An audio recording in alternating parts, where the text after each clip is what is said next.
Alright, bring me everything you can find. I need borders, overlays, watermarks, weird camera angles, whatever you can find. Nintendo claimed the last video and I'm not going down without a fight. It feels like everything these days involving Nintendo means going to war. Want to make videos about Nintendo stuff? You're going straight into the trenches of copyright warfare.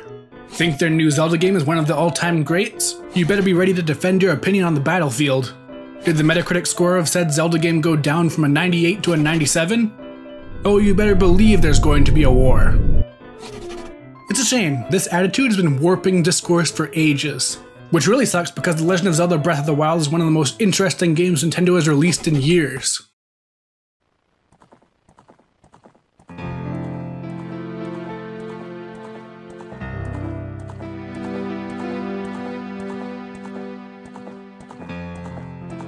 Whoa, what do you think you're doing?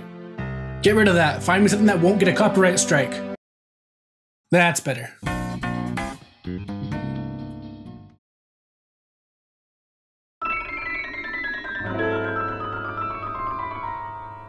Breath of the Wild has had a pretty interesting life cycle already.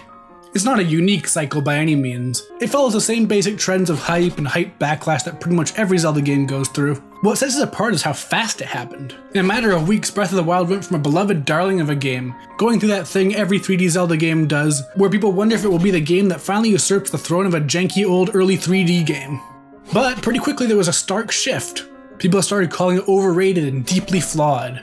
Breath of the Wild wasn't just not the best game ever, it wasn't even a good game apparently. This is a response I've come to expect from popular games, especially Zelda, but man, it happened fast.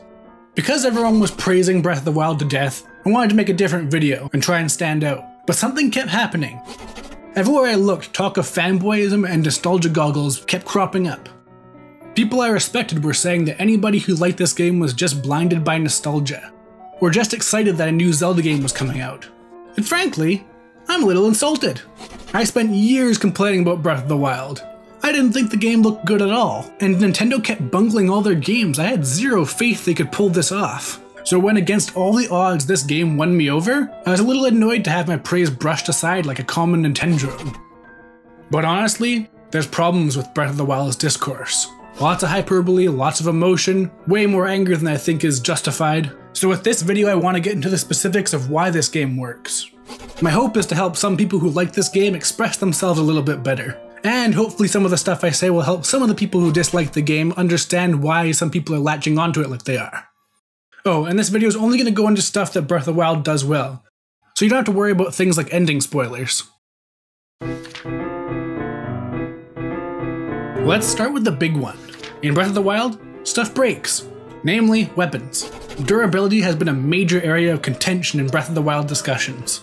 I think weapons, especially metal weapons, could stand to be a little bit more durable, and I think a crafting system that let you improve a weapon wouldn't hurt anybody. But the fragility of these weapons is key to the majority of Breath of the Wild's systems. Let's start small with the lore. Breath of the Wild's core gameplay loop is scavenging, and this is reinforced by the story. The world you explore in Breath of the Wild was ravaged 100 years before the game starts. As such, you won't find a single weapon store anywhere in the game. You've got to find your weapons, in chests, off enemies, or just lying around somewhere. And if you look at the descriptions, a lot of the weapons will tell you they were used by the Hyrulean army, an army that was wiped out 100 years ago. In other words, the weapons you find are very old, so they break. There are anomalies, such as the handful of weapons that you can craft yourself, but the reason that those break comes down to a much more pragmatic problem. And no, it's not for the sake of realism. In this game you can pull out a paraglider at any time to fly around. The game clearly isn't too worried about realism. No, there's a gameplay reason at the core of this. Unbreakable weapons would, ironically, break the game. I see a weird and frankly outright wrong claim floating around about Breath of the Wild's weapon system. It claims that the durability is pointless because your weapon inventory isn't limited. I don't know how this idea ended up spreading around, because you start the game with 8 weapon slots. Limited inventory space introduces a typical conundrum to the player, what to take and what to leave behind. There's the basic choice of spears, swords, and heavy weapons, who all have different combat properties, but your weapons inventory is also shared with tools. A Korok leaf for creating gusts of wind, a torch for lighting a fire that won't go out, an axe for cutting trees, a hammer for breaking rocks. Including these items lowers your combat potential, since each slot you give up means one less effective weapon. But don't bring those tools, and you might miss out on items, a secret area, or you'll have to waste the durability of good weapons just to cut down trees. This is all pretty basic limited inventory type stuff though. Let me tell you a story. Not long after starting Breath of the Wild, I stumbled onto a certain type of shrine, a test of strength. A major test of strength. I went inside to find an enemy and was promptly wrecked. But you can return to any shrine that you find. It becomes a warp point. So a little bit later, with a few more heart containers and much better weapons, I returned and managed to beat it. I was rewarded with 3 fancy blue weapons. These weren't your garden variety blue weapons. These were ancient weapons plus. I hadn't even come across the version with 1+. In a lot of games, finding something like this basically means the game is over. The plus weapons that I found were only slightly weaker than the ones I was finding at the end of the game.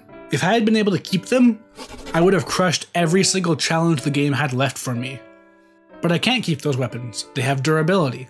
So my immediate response was to start hoarding them. But hoarding doesn't really work in a game where you have very limited inventory space. I should mention that Breath of the Wild does have a place where you can store weapons, but only a handful, that's not very convenient. I think the devs knew anything more would break what they were going for with this game. That's why the durability system is smart, not just because weapons break, but because they take up limited space. It encourages you to just use the weapons that you find, even though they'll break. And that's another reason why they don't want you keeping all the weapons you find. If weapons were all permanent, it would severely cut into your reason to explore.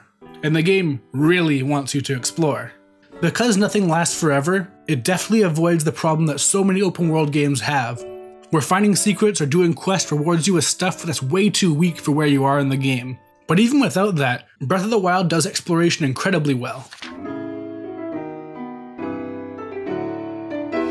A big part of that I find is that the gathering of items seems to be incredibly fine-tuned. Picking up items is as easy as mashing the A button, but getting to an item you can pick up usually requires just a little bit of effort. You need to climb trees to get apples, break rocks to get minerals, swim to catch fish. It's so simple that it becomes obvious, but everything in the game is designed like this. Because getting an item almost always requires some action to get, it creates a situation where items are simultaneously easy to get, but not so easy that it becomes meaningless. It manages to avoid being a burden while also not becoming white noise. This is all helped by the fact that Breath of the Wild's map is incredibly well designed. It does an excellent job guiding the player in the right direction, while peppered with points of interest that practically beg you to divert from your original path. A lot of open worlds have a sort of generated feel. If you look at the videos about the design process, there's usually a lot of focus on the macro and not so much the micro. So if you look around a place, you can figure out what it's supposed to be, but in terms of how you play the game, it's completely meaningless. In a lot of instances, Breath of the Wild avoids this problem. The game relishes in small details and weird tricks, but it also just feels like good game design went into each small section of this map. And that's really impressive considering the size. I honestly never thought it was possible to have this level of polish and detail on a map this big. No matter what angle I approached something from in this game, it always felt like it had been play tested, and small things have been added or tweaked to make doing things that way feel a bit smoother. Which loops back around to the game's excellent sense of exploration. A lot of the smart decisions that reinforce this feeling come down to something very simple. They don't tell you much. If there's one major open world cliche that Breath of the Wild embraces, it's climbing towers to reveal chunks of the map.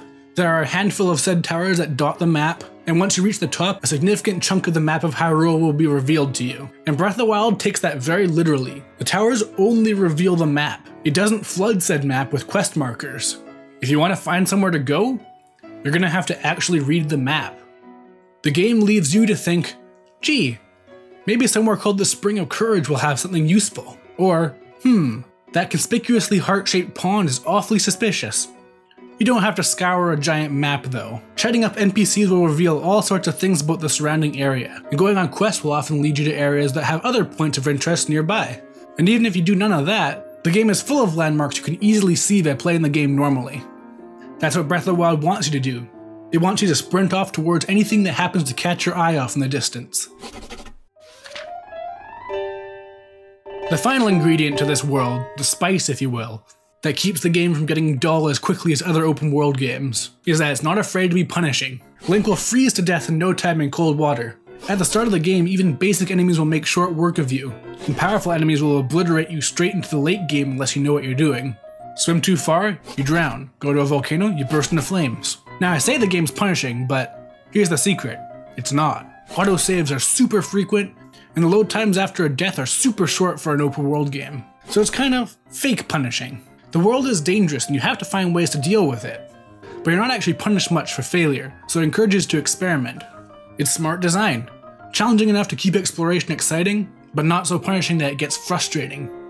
It's a good compromise. Really, the strongest thing in Breath of the Wild, the core that holds it all together, is the place its concept of freedom comes from. How the game is based on a set of rules interacting with the world, not some strict design. You can approach things in a lot of weird ways because of how the game works. Wood catches fire, enemies eat food, that sort of thing. If you don't feel like finding a pathway through something, you can climb straight over it. You can only glide as far as your stamina will take you, but if you load up on stamina restoring and boosting food, that limitation disappears. Me personally, I went through the entire game hardly ever using horses. I think they control terribly. But I know some people who like horseback combat. There are others who swear by the bow as the most effective weapon, but I find timing flurry rush counterattacks easier. You can play stealthily, with sneak strikes providing a tangible benefit by doing lots of damage at the low cost of durability. You can upgrade your clothes and completely eliminate any challenge this game might have. Or you can try and make it through the entire game naked. You can hunt animals or collect berries. You can solve the puzzle the way that Nintendo intended, or you can make up your own solution. See, Breath of the Wild isn't impressive in the fact that it has lots of options. What's impressive is how those options came to be.